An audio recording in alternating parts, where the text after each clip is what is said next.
Assalomu alaykum, hurmatli mijozlar.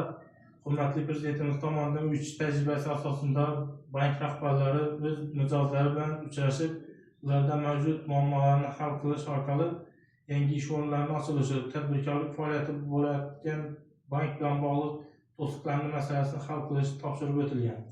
Shu munosabat bilan sizlar bilan suhbat uyushtirib o'tiribmiz.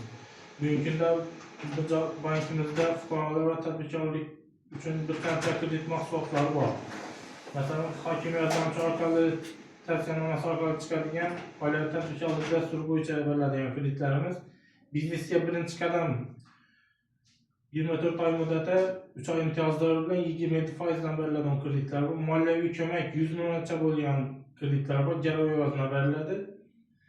Kichik biznes qo'llab-quvvatlash dasturi doirasida PK 312 sonli qaror bo'yicha 6 yillik kreditlarimiz bor. Keyin omonat produktlarimiz bor. 1 yillik, 2 yillik, 1,5 yillik omonatlarimiz bor. 1 yilligimiz 16% dan foizlari oldindan to'lab beriladi. 1,5-2 yilliklari 19% dan. U har oyda foiz hisoblanib to'lab beriladi.